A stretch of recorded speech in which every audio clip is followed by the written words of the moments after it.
It's the tightest security seen in the region since the Second World War. At Heathrow, light tanks and troops are out in force as the airport guards against a possible terrorist attack. This morning, the Home Secretary viewed the military operation.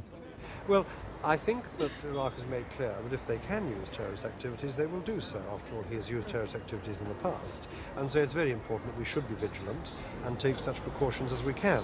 Security is at unprecedented levels here at Heathrow today. We've taken a number of steps. We've increased the patrolling around the airfield and in particular in the terminals, and staff are all on the alert. It is a very high level. Armed police have been drafted into Stansted and, like all air and seaports, Luton is on a full security alert. The underground is just one of many potential targets. Intelligence sources suggest a number of Palestinian cells are in London ready to start a terrorist campaign. In recent years, the IRA have concentrated on military targets, but it's thought supporters of Saddam Hussein could well concentrate on civilians in London. So concerned, the London Underground, they've brought in their strictest ever series of security measures. Certainly at these times, we recognise we are at risk. What then are you doing to try and minimise that risk?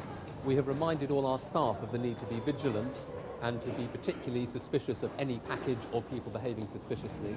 We have reminded our contractors the same thing, and we've asked our tenants on stations also to be very careful. We have put notices up reminding our passengers of the need for them to be vigilant and report anything suspicious to station staff, and we're doing the same on trains. Extra police will patrol the system and contractors are being told to screen all staff. Meanwhile, Thames News understands that people entering some shops, restaurants and cinemas will face body searches if hostilities break out. Today we found tight security at embassies, banks and military bases like Chelsea Barracks. But the head of the London Emergency Planning Centre is concerned the capital won't be able to cope with a widespread terrorist attack. Emergency services would, as always, do their very best. We would all pull together. One could imagine all sorts of worst-case scenarios in which the emergency services couldn't cope. But I think the important thing to note is that they will all be doing their best in the way in which they respond to peacetime disasters. On the streets, people are clearly concerned. Don't feel safe anywhere at the moment, do you? I don't feel safe in London.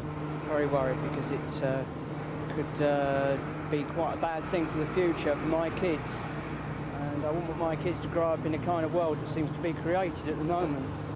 London has seen Arab terrorism in the past, like this attack on civilians at the Europa Hotel in 1978. The authorities say only by vigilance and reporting anything suspicious will possible attacks be averted. This is Mike Pearce for Thames News.